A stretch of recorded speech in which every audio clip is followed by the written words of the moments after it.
Pero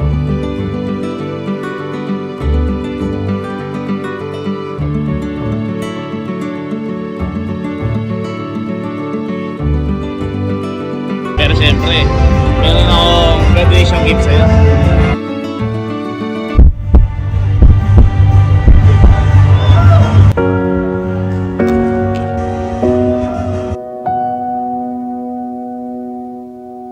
So, napaka-espesyal po ng araw po ngayon, lalo na po kay Kalo, dahil ngayong araw po magaganap na yung graduation ni Kalo. Yeah! Kayo, kung magtataka kayo kung bakit wala si Kalo dito, kasi nauna na po si Kalo. Ngayon si Kelsey naman, pinagdadrive si Mama, kaya kulang-kulang po kami ngayon dito. At syempre, kaya kaming dalawa ngayon yung nandito, nagpaiwan. Syempre, hindi naman po pwedeng walang surprise tayo sa pinakamalapit natin pinsan. Syempre. Ngayon, boy, hindi mo rin alam. Eto, boy, kasi si Kalo, di ba? Sa hindi po nakakaalam, si Kalo, meron po siyang nanay na nasa ibang bansa. Si Tita. Si Tita, yun po yung kapatid ni Mama.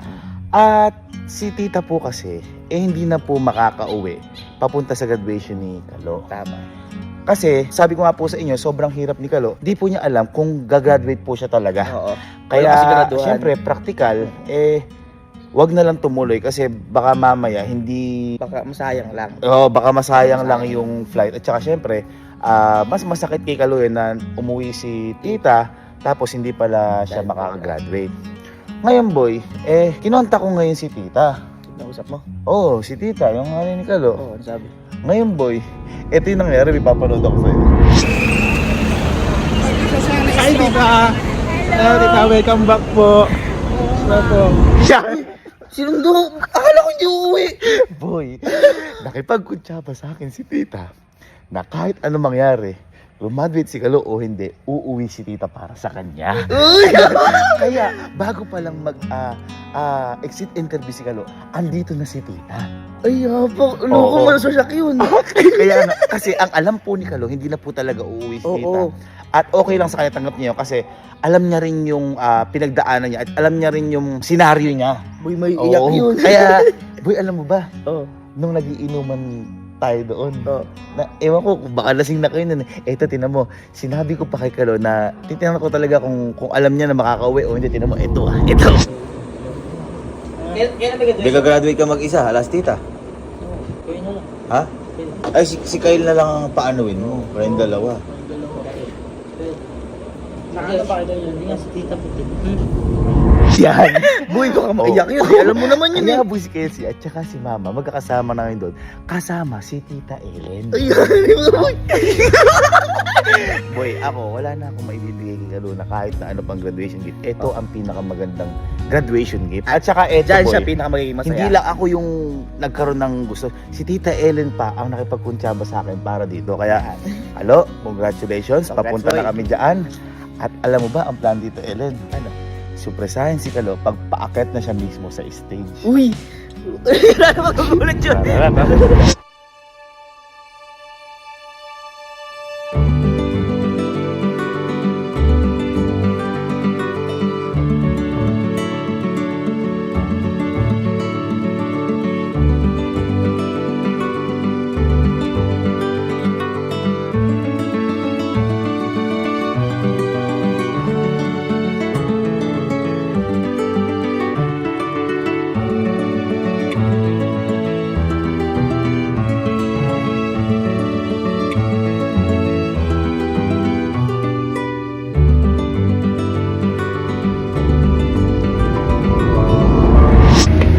Late na kami. Nandito na kami ngayon, late kami. Nakapasok na ata sila Kalo. Kasi ang alam ni Kalo, ako at saka si Mama yung sama sa kanya pa stage. Basta boy, kayo nang bahala, kontakan tayo. Kapag malapit na, kayo nang bahala kay Tita Ellen. Sige. Kayo magpupunta doon. Tapos ako, hindi ako akyat. Pamibigyan si Kalo kapag malapit na kami stage. Sige. Tawag mo namin. Saan po pwede pumasok? Dito po ako. Hindi po, pwede rin po. Pwede rin po dito. Bagay, kayo na bahala.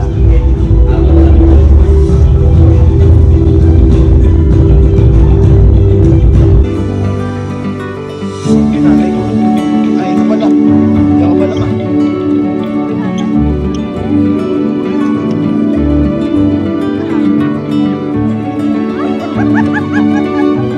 Tatas ka lang.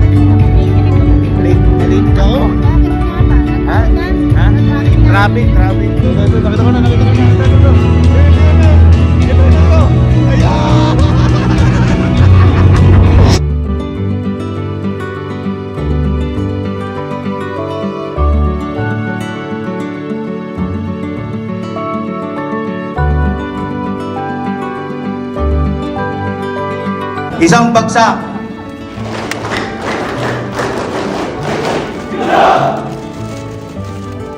Tandaan nyo, sa buhay natin, kailangan muna maghirap para magkaroon ng ligaya. Tama ba, Sir Kevin? I heard that in one of his vlog, and that is right. Kailangan talaga dumaan muna sa hirap bago nyo alingin. Gulat ako. Video. I love you, CEO. Alright, yung mga candidates this afternoon, pwede ba tumayo muna kayo, puntahan ng magulang nyo at magpasalamat kayo dahil it is really that accomplishment that we are acknowledging this afternoon, hindi yung pagtatapos nyo. Puntahan nyo, you're free to go. Naiiyak ka na agad. Dala pang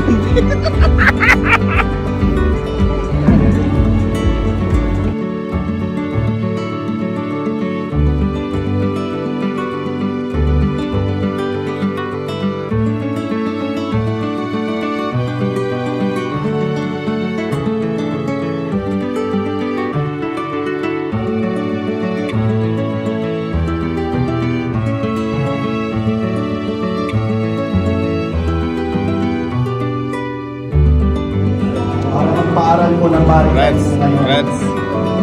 Dahil kamahalan.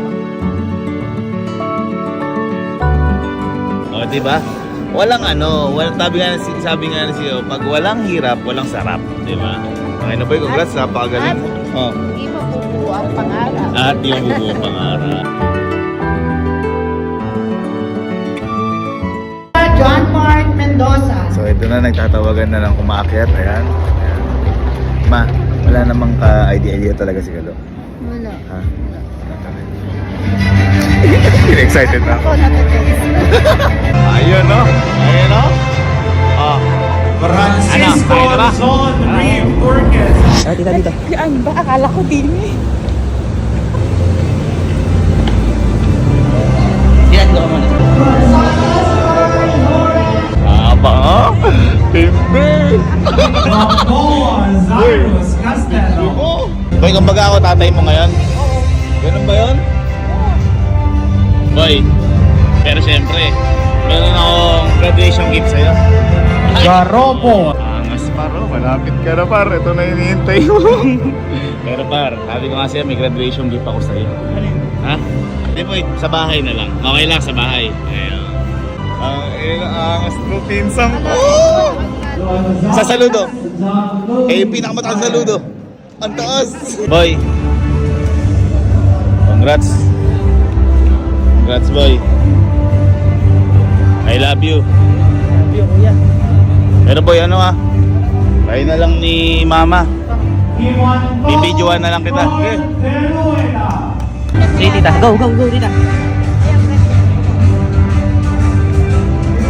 Yung tita, yung.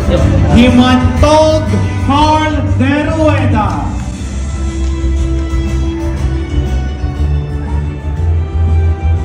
Go tita, go tita, go tita, go tita. Go tita.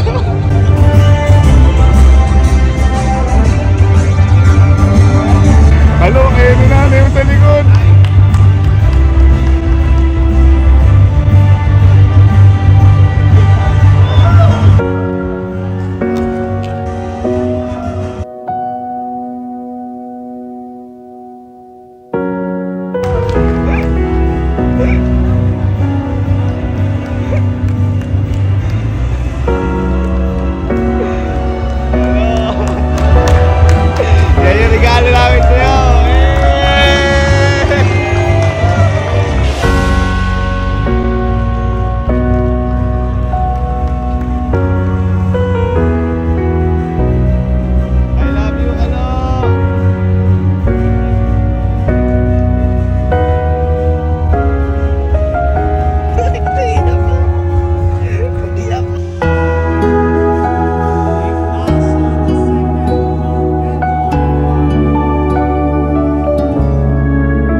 Ayos na graduation gift. John Ayos na graduation gift.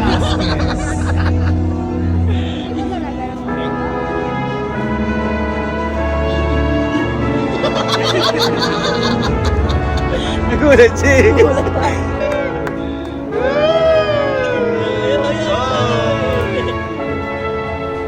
Ayos pa. Family picture. 1, 2, 3. Tama nga yung mga magulang natin, no? Sinasabi nila, bata pa lang tayo na ang pag-aaral ang pinakamagandang regalo na matatanggap nila. Kahit sa likod na to, ay para sa atin din naman ito. Dahil ang kasiyahan lang naman nila ay ang matupad ang mga pangarap ng anak nila. Nung bata pa ako, nagtataka ako, bakit kailangan ko maghirap ng matagal na panahon at ng magulang ko para sa isang pirasong papel na ang pangalan ay diploma? Pero hindi mo namamalayan, kaya ka pala hinuhubog ng pag-aaral at ng matagal na panahon para maintindihan mo na hindi lang ito piraso ng papel, kung hindi, ito ang resibo ng lahat ng tagumpay mo sa kabila ng lahat ng paghihirap mo. Kaya lagi mong tandaan, kailangan mo maghirap para makamit ang sarap. Patungo ito lahat sa iyong pangarap.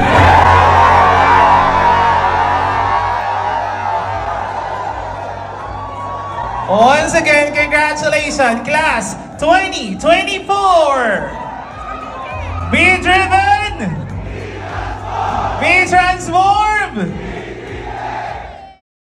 Iban, anong message mo kay Kalo dahil graduate na siya? Yun po. Sobrang proud po ako sa kanya kasi po, nakita ko po lahat ng paghihirap niya. Ayun po, congrats po sa kanya. Kaso graduate na siya eh. Di ba sasagutin? Ay!